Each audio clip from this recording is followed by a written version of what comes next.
Thank you for the kind introduction. Indeed, yeah. So it's part of the best practices, but it's actually the best practices session. But this is more of a practices session. So I'm not claiming these are the best practices. Yeah, there we go. So who is it? Yeah. So indeed, there's a long bio, etc.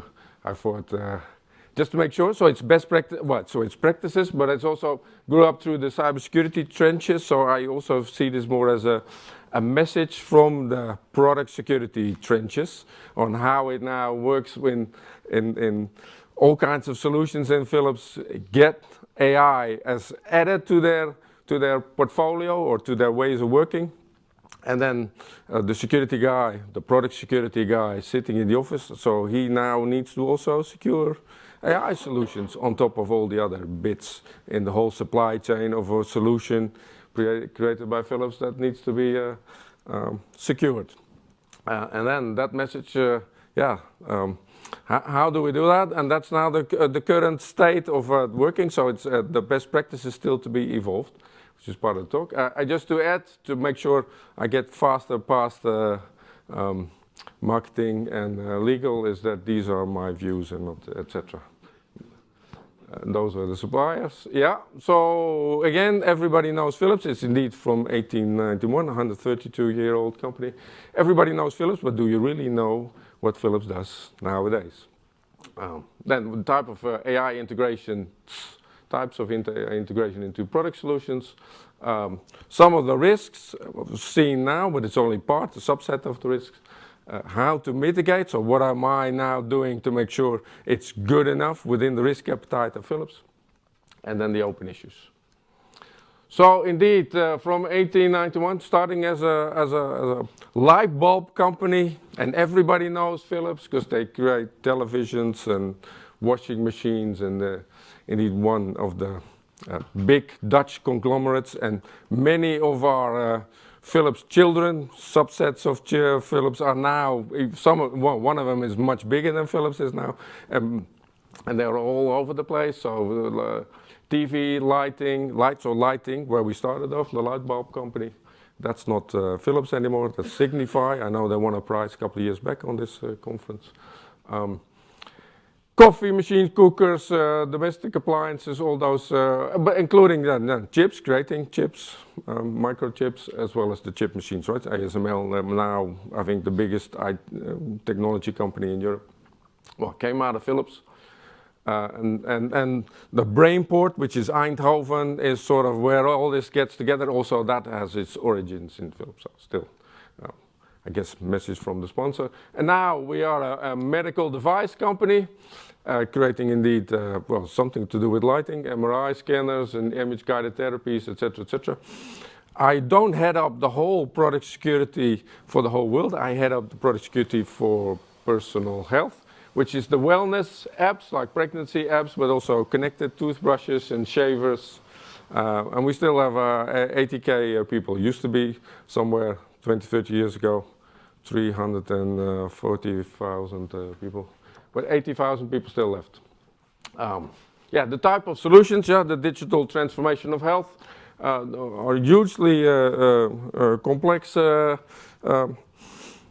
solutions where we, in digital transformation, coming out of more of a hardware type company, but it's with IoT and big data and AI analysis, as well as a bit in the cloud, as well as meshed with cloud, as well as all kinds of different ways of creating products, B2B, B2C, what is it there, B2B to B2C, to B to government, and then a complex supply chain. Of course, own source, and then own build, and open source, and commercial off the shelves, and OEM and ODM. In China, I also manage the product security team in China, which is across actually the board. Buy and sell is now our latest way of working, just buy and sell, not even labeling it as Philips, as well as finished goods manufacture. So it's a complex supply chain, which has got now also AI added to the mix, but it needs to be secured, it needs to comply with regulations, it needs to fit into the risk appetite of Philips, it needs to also, fit into for the risk appetite, 132-year-old company, where still the television is also labeled Phillips. Reputation damage is hugely important, because that could well hurt also our licensed business. So what type of integrations do we have in product solutions, specifically for the personal health business, so the wellness type of business? Yeah, the first one is the baby cry analysis. So the baby cam in the room gets via the cloud the sound of the baby.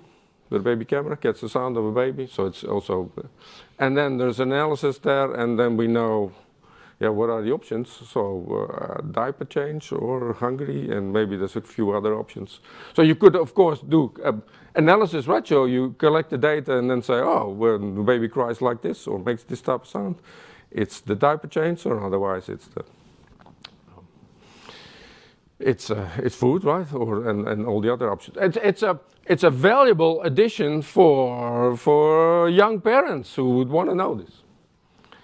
And then the other one, also related to the same type of IoT device, would be the baby breathing analysis. Is it still breathing? So you're remote somewhere, I guess having a party. Then the AI analysis in the back end does a check if the baby is still breathing, and related to that, if it's on its belly or if it's lying on its back, depending on what is nowadays for parents.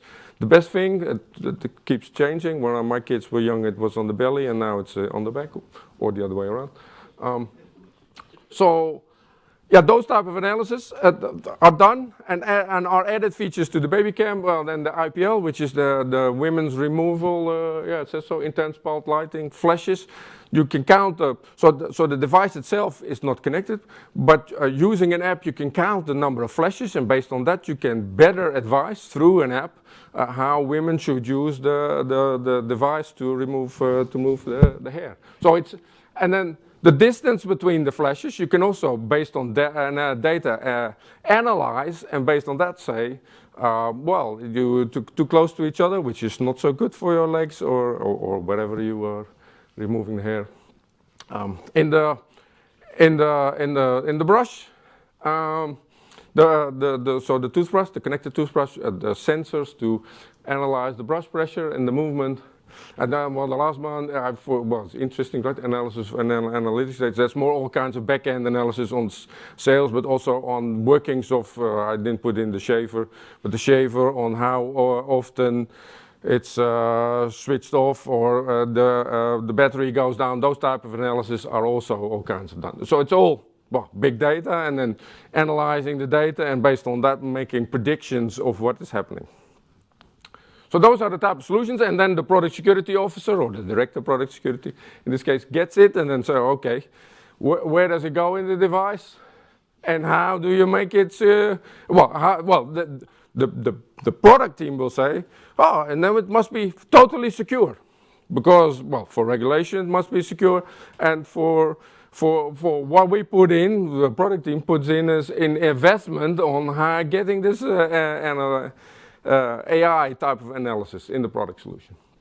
So it can be actually deployed in the hardware, which is happening in definitely the toothbrush, but also some of it in the baby cam. It can be deployed in the app, and it can be deployed in the cloud. The baby cry analysis is in the cloud, so that's a remote, because that's a third-party kind of thing. And the choices of it have different risk appetite, or have actually different risks, right?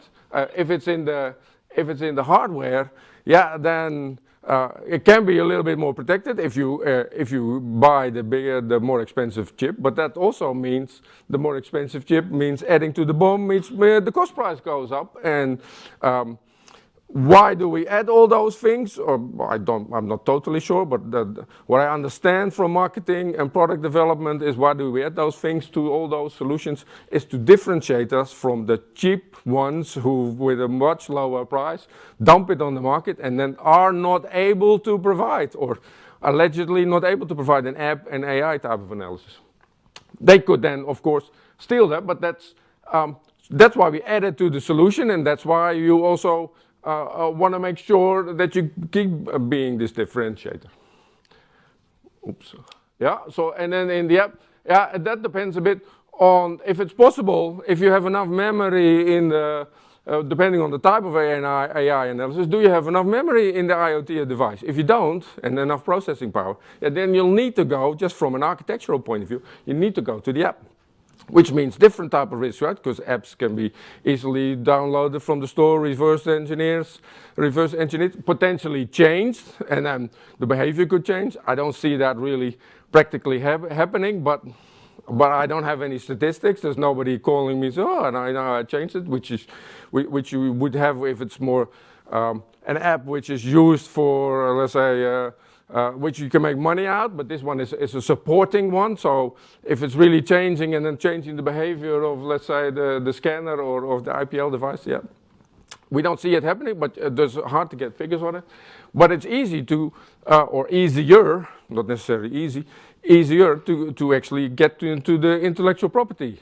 And then potentially these cheap providers could also copy this and use that as an addition to their device, and then be a much cheaper but similar functionality type of competitor. And then in the cloud, yeah, from product security point of view, that's my preferred solution, because there at least we have more, even if it's a third party, but you have more control, right?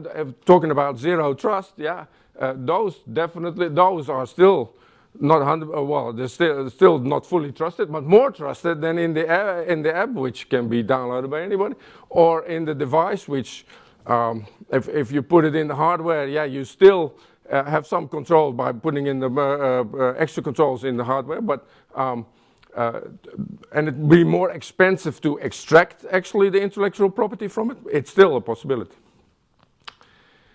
So those type of risks, yeah, we're talking about. This is a limited list from, let's say, Gary McGraw's 100 and something type of risk he identified in AI or machine learning type of solutions. But I'm taking here just the poisoning adversarial examples. Those are very interesting in the learning phase. But those solutions we deployed in the previous picture, they are not continuously learning. We deploy a solution, we create a solution in the backend, an AI solution, and then you deploy it, and then you don't keep on learning. So the poisoning is interesting, but it's more in the learning phase, where you have some control with the scientists working on it, where you can make sure that they don't get manipulated and get properly trained and know what they get and will put into the system.